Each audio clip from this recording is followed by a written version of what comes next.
তারা বিভিন্ন এই সম্প্রদায় বক্তাদের দিয়ে মানুষকে ইউটিউব দেখিয়ে ভুল প্রতারণা দিয়ে মানুষ নিজের দলের অন্তর্ভুক্ত করতে চায়।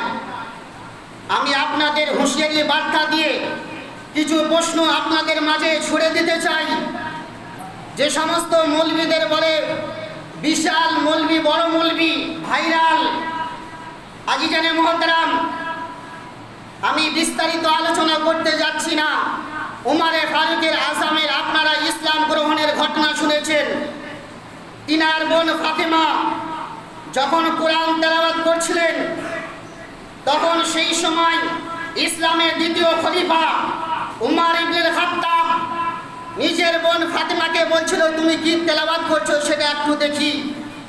কিন্তু উমরের বোন ফাতেমা বলেছিল, অপবিত্র হাতে আল্লাহর গ্রন্থ দেওয়া যায় না, আল্লাহর গ্রন্থ পবিত্র, সুতরাং অপবিত্র ব্যক্তির হাতে কোরআন দেওয়া যায় না। সুতরাং বিনা ওযুতে একজন অপবিত্র অবস্থায় কোরআন কখনো স্পর্শ করতে পারে না।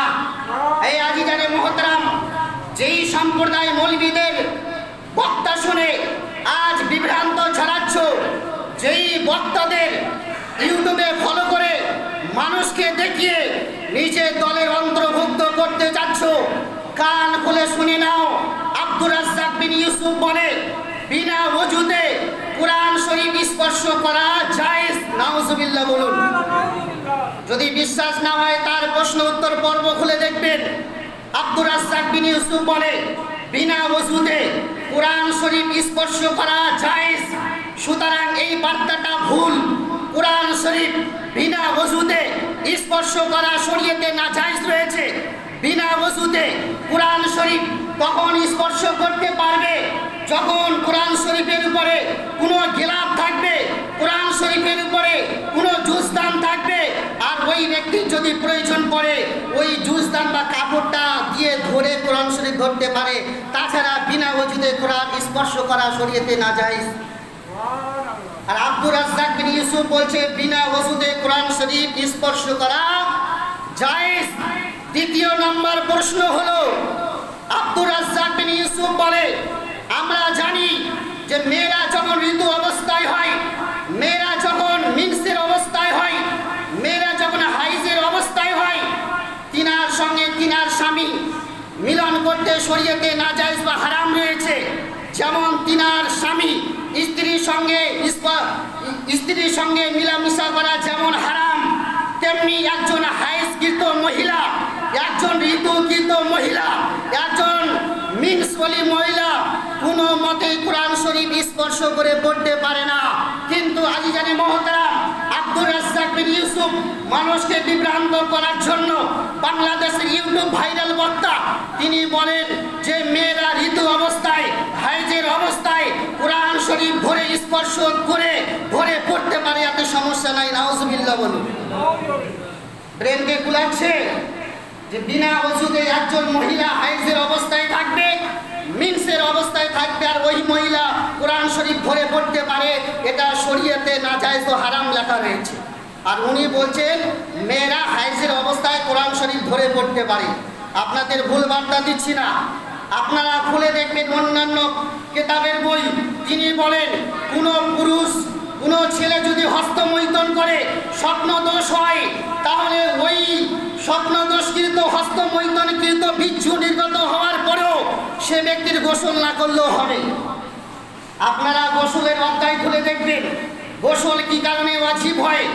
সেক্সের মাধ্যমে শরীর থেকে ধাতু ঝাঁকি দিয়ে শরীর নির্গত হলে, স্বপ্নদোষ হলে গোসল করা শরীয়তে ফরজ লেখা রয়েছে। যতক্ষণ পর্যন্ত গোসল ফরজ আদায় না করবে কোনো জিনিস স্পর্শ করতে পারবে না, কোরআন হোক কোনো হাদিসের কিতাব হোক। তিনি বলেন যদি কোনো ছেলে হস্তমৈথুন করে স্বপ্নদোষ হয়, তারপরেও গোসল না করলেও হবে। চতুর্থ নম্বর প্রশ্ন হলো, কয়েক মিনিট টাইম দিব, সমস্যা হবে, কয়েকটা প্রশ্ন আপনাদের মাঝে দিব, অসুবিধা আছে? চতুর্থ নম্বর হচ্ছে, কিতাবের মধ্যে রয়েছে আমাদের দিক থেকে এই সাইডটা হচ্ছে কাবা, এইদিকে কাবা কিনা, আমরা পশ্চিম বলি তো কাবার দিকে, তো শরীয়তের মাসলা হলো কাবার দিকে মুখ করে পেশাব পায়খানা করা শরীয়তে নিষেধ রয়েছে, জানেন তো?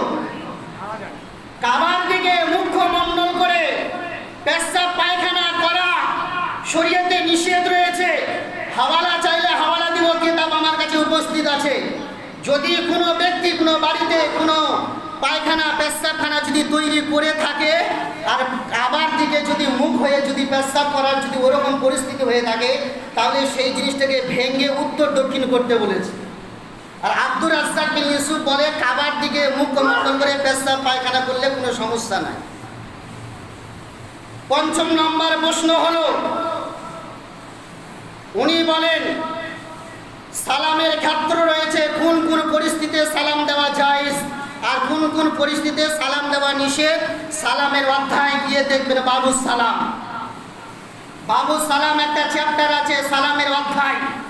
উনি বলছেন যে কোনো অবস্থাতেই সালাম দেওয়া জায়েজ, কোনো অসুবিধা নেই। পেশাব পায়খানা যেখানে থাকুক, যে অবস্থাতে থাকুক, সালাম দেওয়া জায়েজ বলেছে। ষষ্ঠ নম্বর প্রশ্ন হলো 7 ভাগে কুরবানি দেওয়া, এটা হাদিসের বিপরীত কথা বলেছেন। হাদিসে উদ্ধৃতি রয়েছে নবী মুস্তাফা সাহাবীদেরকে নিয়ে 7 ভাগে কুরবানি দিয়েছে। যারা আজ বলে 7 ভাগে কুরবানি দেওয়া জায়েজ নয়, তারা আব্দুর রাজ্জাক বিন ইউসুফের হাদিসকে, তার কথাকে ফলো করে, কিন্তু হাদিসের রেফারেন্সে দেয় না। শুধু বলে যে 7 ভাগে কুরবানি করা যাবে না, এটা আব্দুর রাজ্জাক বিন ইউসুফের কথা। সপ্তম নম্বরে হলো মালিকে নেসাবের জন্য কুরবানি দেওয়া ওয়াজিব। আব্দুর রাজ্জাক বিন ইউসুফ বলে যদিও মালিকে নেসাব হয় তার জন্য কুরবানি দেওয়া মুস্তাহাব, দিলে সব পাবে, না দিলে কোনো ক্ষতি নেই। কিন্তু শরীয়তের মাসলা হলো মালিকে নেসাবের জন্য কুরবানি দেওয়া ওয়াজিব। যদি কেউ মালিকে নেসাব হওয়ার পরেও কুরবানি না দেয় তাহলে গুনাহগার হবে। আব্দুর রাজ্জাক বিন ইউসুফ বলছে না দিলে কোনো সমস্যা নেই। অষ্টম নম্বর প্রশ্ন হলো আব্দুর রাজ্জাক বিন ইউসুফ বলে মায়ের স্তন যতদিন আছে বাচ্চা দুগ্ধ পান করবে, এতে কোনো সমস্যা নেই। এটা কোরআনের বিপরীত। কোরআন শরীফের মধ্যে আয়াতের উদ্ধৃতি রয়েছে যে একটা বাচ্চা 2 থেকে 2.5 বছর, বিভিন্ন আয়াত দ্বারাই 2 থেকে 2.5 বছর একটা বাচ্চা দুধ পান করতে পারে। কিন্তু আব্দুর রাজ্জাক বিন ইউসুফ কোরআনের অপব্যাখ্যা করে মানুষকে বার্তা দিয়েছেন মায়ের স্তন যতদিন আছে বাচ্চা দুধ পান করতে পারে, এটা দুধ মায়ের জন্য বিধান, কথাটা ভুল। নবম নম্বর প্রশ্ন আব্দুর রাজ্জাক বিন ইউসুফ বলে স্ত্রীর দুধ সেক্সের মাধ্যমে চুষতে গিয়ে স্ত্রীর দুধ যদি মুখে চলে যায় তাহলে কোনো ক্ষতি নেই। শরীয়তের সংবিধান হলো স্ত্রীর স্তন চুষতে গিয়ে যদি দুধ কোনো যদি স্বামীর মুখে চলে যায়, দুধটাকে সঙ্গে সঙ্গে ফেলে দিয়ে তওবা করা লাজিম রয়েছে, তওবা করা অনিবার্য। উনি বলেন মুখের মধ্যে দুধ চলে গেল কোনো ক্ষতি নেই। দশম নম্বর প্রশ্ন হলো আব্দুর রাজ্জাক বিন ইউসুফ বলে মুসাফির ব্যক্তির জন্য কোনো সময়সীমা নেই, অথচ হাদিস শরীফের মধ্যে রয়েছে মুসাফিরের জন্য 3 দিন, কমসে কম 3 দিন, অতিরিক্ত 15 দিনের নিচে মুসাফিরের নিয়ত হতে হবে। এটার নাম হচ্ছে মুসাফির। উনি বলেন বাড়ি থেকে বেরিয়ে গেল, মুসাফির হয়ে গেল, এর জন্য কোনো সময়সীমা নেই, মাসলাটা ভুল। 11 নম্বর প্রশ্ন হলো আব্দুর রাজ্জাক বিন ইউসুফ বলেছেন সালাতুত তাসবিহ নামাজের কোনো বিধান নেই, অথচ নবী মুস্তাফা নিজের চাচা হযরত আব্বাসকে বলেছিলেন, এই আব্বাস আমি কি তোমাকে বলবো যে কোনো একটা মূল্যবান ইবাদতের কথা। নবী মুস্তাফা সাল্লাল্লাহু আলাইহি ওয়াসাল্লাম বলেছেন সালাতুত তাসবিহ তোমার যদি সম্ভব হয় প্রতিদিন পড়ো, যদি তা সম্ভব না হয় সাপ্তাহিক পড়ো, সাপ্তাহিক যদি সম্ভব না হয় মাসিক পড়ো, মাসিক যদি সম্ভব না হয় তাহলে তুমি বছরে পড়ো, বছরে যদি না হয় তোমার লাইফে একবার বলো। তিনি বলেছেন সালাতুত তাসবিহর কোনো বিধান নেই, এটাও মাসলা ভুল।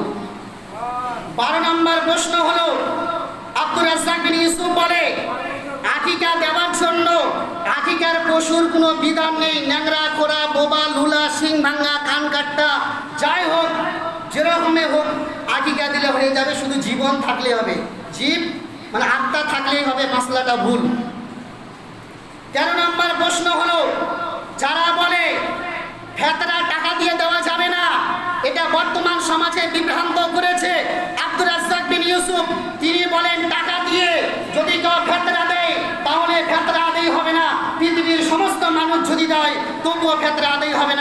কথাটা আব্দুর রাজ্জাক বিন ইউসুফের মাসলাটা ভুল।